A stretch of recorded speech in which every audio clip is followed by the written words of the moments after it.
Dəyərli izləyicilərim, bugün mən sizə mikroblar barədə məlumat verəcəm. Yəqin məktəb proqramından da yadınızdadır ki, mikroblar müxtəlif olur.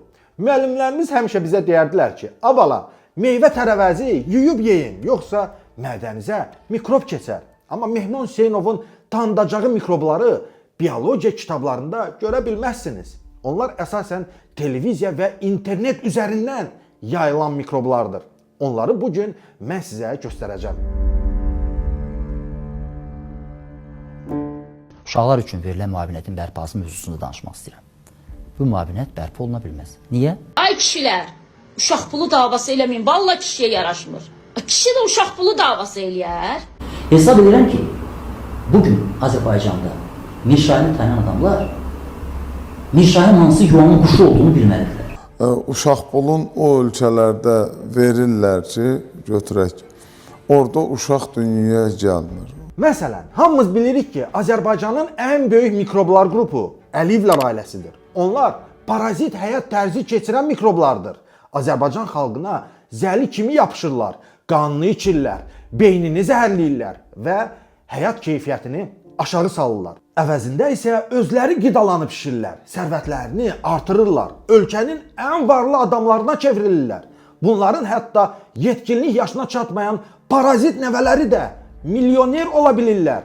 Sonra da xalq şikayət edir ki, güya bu ölkədə uşaq pulu verilmir. Bu ağ yalandır. Uşaq pulu verilir. Amma baxır hansı uşaqlara? Məsələn, İlhamın uşaqları olan Leylaya, Arzuya, Bala Heydərə. Gəlin açıq danışaq da, Əliyevin uşaqları, nəvələri durub sizin kimi pampers dərdi çəkəsi deyil ki, onun nəvələri düşünməlidir ki, görək sabah hansı restoranın açılışını edək, hansı xarici ölkədə dincələk, hansı bahalı maşını alaq. Pay dədə, mətləbdən uzaq düşdüm. Mən axı mikroblardan danışacaqdım. Bax, bu Əliyevləri, onların tayfasını hakimiyyətdə saxlamaq üçün biraz xırda mikroblar lazımdır. Mirşahin Ağayev, Səidə Bəkir qızı, deputat Günay Ağamalıyeva, deputat Razi Nurullayev. Bunların vəzifələri başqa olsa da bioloji funksiyaları eynidir. Cəmaatı alçaldıb təhqir eləmək, İlham Əliyevin rejiminin zülmünə haqq qazandırmaq. Əslində bu mikrobların ağızlarından çıxan sözlər özlərinin deyil. Bu sözlərin müəllifi şəxsən İlham Əliyevdir. Amma qorxaq Dovşan İlham Əliyev bunları xalqın üzünə özü deyə bilmədiyi üçün mikroblardan istifadə edir. Ailələr uşaqları dünyaya gətirəndə onlar düşünməməlidirlər ki, mən bugün uşaq dünyaya gətirirəm və bunun qarşılığında dövlətdən nəsə gözləməliyəm. Uşaq pulu məsələsi bugün gündəliyə gələrsə və tətbiq olunarsa, bəs düşünmürsünüzmü ki, valideynlərdə bu şəkildə bir asılılıqmı və yaxud da ki, həm də bir tənbəllikmi yarada bilər? Yəni, insanlar fikirləşəcəklər ki, dövlət mənə uşaq pulu verir, mən artıq işləməyim. Saxta yolla təyin olunan deputat Günay Ağamalıyeva adlı mikrob deyir ki, bu xalqa uşaq pulu verilməməlidir. Yoxsa bu xalq tənbəl olacaq, işləmək istəməyəcək. Görəsən bu dövlət uşaqlara nə qədər pul verməyə hazırlaşırmış ki, cəmaatda işləməyə həvəs qalmasın. İşlərini, güclərini atıb elə uşaq puluyla dolansınlar. Bəyəm uşaq pulu 2000-3000 manatdır ki, məsələn, Avropada bu məbləğ 200-250 avro arasında dəyişir. Yəni təxminən 400-500 manatdır. Azərbaycanda da məntiqlə bu rəqəm ən çoxu 100-150 manat olacaqdır. Amma bu harınlanmış mikroblar bu pulu da bizə çox görürlər. Çox ayıb, orada özdə deputatlar. Onlar başa düşməlidir ki, onlar üçün heç nədir o. Amma başqası üçün puldur. O deputatlar ki, tənbəlləşəcək, onlar hava çörəyənlərdir, danışırlar. Ağıldan da kəndlə olar. Hamımız bilirik ki, bu ölkənin ən tənbəl, ən bekar adamları elə bu tumandan çıxan deputatlardır. İl boyu Milli Məclisdə mürgüləməkdən, xoruldamaqdan başqa heç bir işi olmayan deputatlar bizim vergilərimizlə ən yüksək maaşları alırlar. İşdən çıxanda da ən yüksək pensiya ilə təmin olunurlar. Necə deyərlər? Biz qazanırıq, onlar yeyir.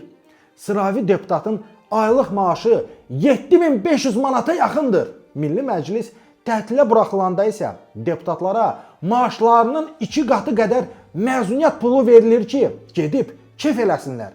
Onlara edilən güzəştlər, təminatlar heç bir sadə vətəndaşa edilmir. Amma bu utanmazlar aylıq 600-700 manat qazanmaq üçün istismar olunan sadə vətəndaşlara Tənbəl deyəndə üzləri qızarmır.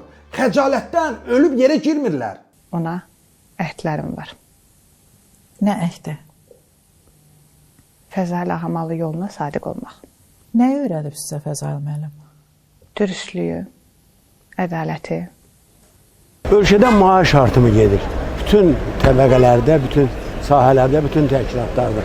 Niyə yalnız deputat gözünüzdə görükür? Deputat elə bir xortdandır. Deputat xortdan deyil, deputat sizin birinizdir. Mən istəmirəm ki, dünyaya uşaq puluna görə övlad gətirsinlər.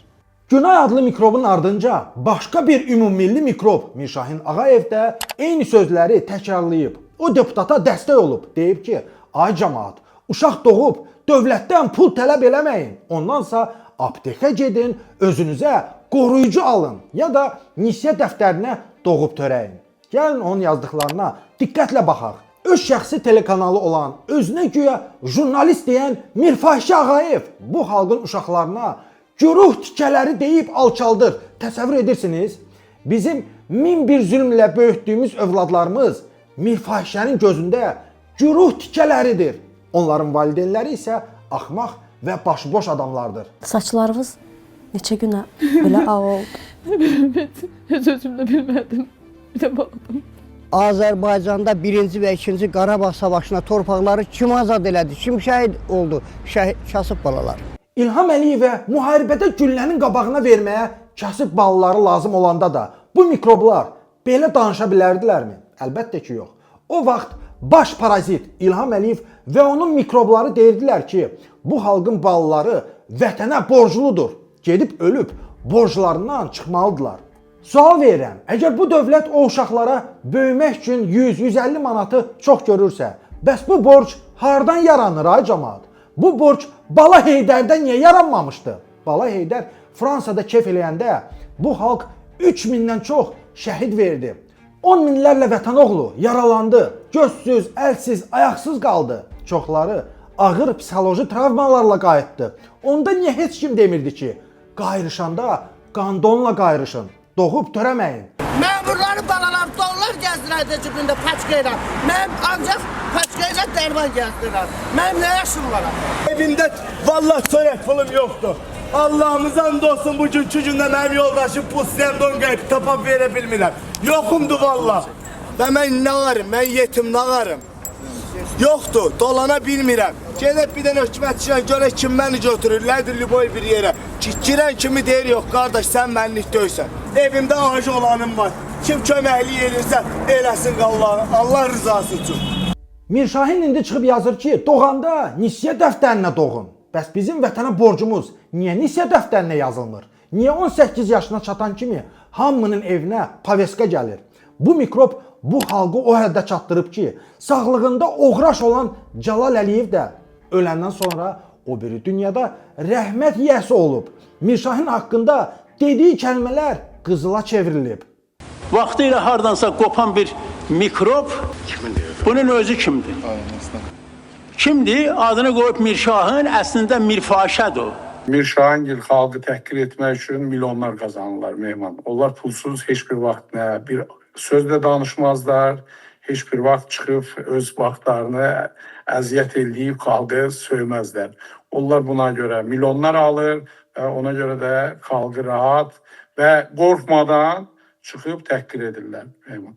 Niyə qorxmurlar? Səbəb nədir? Çünki arxasında İlham Əliyev durub, Əli Nağıyev durub. Mirşahin kimi jurnalistləri ümumiyyətlə İlham Əliyevin ətrafı evlərini də verir, maşınlarını da verir, pullarını da verir. Yəni o adamlar, deputatlar olsun, nə bilim propagandistlər olsun, ASTV olsun, birbaşa İlham Əliyevdən tapşırıq alırlar və bu xalqı təhqir edirlər və xalqa da açıq-aşkar göstərirlər ki, devlətdən pul gözləməyin, gedin hammalçılığınızı eləyin, 500 manata 14-15 saat işləyin və uşaqlarınız da 18 yaşı tamam olan kimi mən aparıb ermənilərlə qırdıracağım və sonra deyəcəm ki, mən dəmir yumruğam. Ay kişilər, uşaq pulu davası eləməyin, vallahi kişiyə yaraşmır. Kişi də uşaq pulu davası eləyər. Azərbaycan kişisi daha deyirəm, fahişə qadından beşbeter olub bəziləri. Başqa bir dişi mikrob boşboğaz Səidə Bəkir qızı isə çıxıb deyir ki, uşaq pulu istəyən kişilər fahişə qadından beş betərdir. Özünü kişi sayan adam uşaq pulu istəməməlidir. Şəxsən mən fikirləşirəm ki, əxlaqsız qadınlar bədənini pulla satıb çörək qazananlar deyil. Əxlaqsız qadınlar Səidə kimi, Günay Ağamalı kimi xalqı alçaltmaqla çörək pulu qazananlardır. Əlbəttə, hazırına nazir olub, heç bir seçici tərəfindən seçilməyən adamı deputat seçərlər. O elə bil ki, bu millətin düşmənidir də. Çünki özü də ailəli deyil, uşaq qədrini bilmir. Uşaq nə demək? Azərbaycan heç 10 milyon da deyil. 10 milyon olmayan bir ölkədə cəmaət iş yeri tapa bilmir. Yaxşı iş yeri tapa bilmir.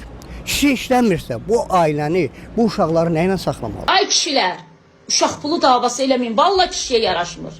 Kişi də uşaq pulu davası eləyər. Uşaq pulu dövlətin verdiyi nəzir payı deyil, bizim uşaqlarımızın təbii haqqıdır. Haqqını istəmək kişilikdən deyil bəyəm. Kişilik nədir bəs? Xalqın sərvətini talayıb offshore hesablara yığmaq. Əslində bu xalqın kişiləri də, qadınları da təkcə uşaq pulu ilə söhbəti bağlamamalıdır. Biz uşaq pulunu yox, bizdən oğurlanan hər qəpiyi tələb eləməliyik. Bizim pulumuzla kef çəkənlərin, villa ucaldanların, bizim pulumuzla bahalı maşınlarda gəzənlərin, ən bahalı brendləri geyinib şəhərdə göz dağı verənlərin hamısının boğazından yapışmalıyıq. Və nəhayət, sonuncu mikrob, deputat Razi Nurullayev. Mehman dediyiniz şəxs mənim tərəf müqabilim ola bilməz və belə də düşünmürəm. O normal yanaşma ortaya qoymur. Əgər o hörmətlə yanaşsaydı, hörmət ortaya qoysa, hörmətdə görər. Amma bir insan ki, kürəyinə taxtaları ala, gələ parlamentin qabağına ki, parlamentin üzvlərinə paz gətirmişəm, indi üzr istəyirəm sizdən. Mən bunu deməyə utanıram, bu adam bunu kürəyinə alıb gətirir, belə sözlər deyirsə. Bu insan təbii ki, bu təhqirinə görə başqa ölkədə olsaydı, ona aparıb atardılar inzibati həbsə 15-20 gün. Bir həqiqəti bilməliyik. Bugün dövlət hər bir nəfərə 500 manat uşaq pulu da versə, yenə insanlar razı qalmayacaq. Qalmayacaq, çünki o 500 manata görə həyatını quracaq, o ona bəs etməyəcək. Sonra növbəti tələb 1000 manat olacaq. Bu adamı Allah niyə yer üzünə gətirib, mən ümumiyyətlə başa düşmürəm. Razi Nurullayev də deyir ki, uşaq pulu verilsə, millət başımıza oturacaq, daha çox pul istəyəcək. Ona görə elə acından ölsələr yaxşıdır. Əslində bir tərəfdən onun dediklərində həqiqət payı var. Əliyev rejimi qəsdən bu xalqı bir tikə çörəkdən asılı hala salıb ki, insanlar ancaq öz dərdlərini düşünsünlər. Gün ərzində 10 saat, 12 saat işləməkdən belləri bükülsün, canları ağrısın, başqa şeyləri fikirləşməyə fürsətləri olmasın. Çünki xalqın biraz boş vaxtı olsa, xalq bircə gün uşağının çörəyini dərd eləməsə, onda başlayacaq suallar verməyə. Deyəcək ki, bax, xeyr ola bu səviyyəsiz Razi Nurullayev 7500 manat maaş alır. Xeyr ola bu deputatlar bu xalqın xeyrinə bir dənə də qanun qəbul eləmir. Bax, belə suallar ortaya çıxmasın deyə xalqı rahatlaşdırmaq olmaz. Qoy xalq elə qəpik quruş üçün ora-bura vurnuxsun. Mən də istəyirəm ki, o deputatın övladı kimi mənim uşağım gözəl yaşasın, gözəl istədiyi yerlərdə dincəlsin, tətillərində yaxşı yerlərdə istirahət eləsin. Amma mənə o maddiyyat o baxımdan imkan vermir ki, mənim uşağım ürəyim istədiyi kimi uşağımı saxlaya bilmirəm. Amma dövlət tərəfindən o uşaq pulu verilsə, yəni mən də bilərəm ki, uşağıma dövlət tərəfindən nəsə pul verilir, o mənim uşağımın köməyidir. Onu da vermirlər. O deputatın özünün pulu çoxdur, imkanı çoxdur. O bir məsələ var, deyir, toxun acıdan nə xəbəri? Uşaq pulu mütləq verilməlidir. Bu hökm üzərdir. Ona görə də bu kasıbçılıq dövründə Azərbaycan xalqı ayılıb, uşaq pulu istəyəndə baş mikrob İlham Əliyev bəlkə narahat oldu. Dərhal xırda mikroblarına əmr verdi ki, xalqın qabağını indidən alsınlar.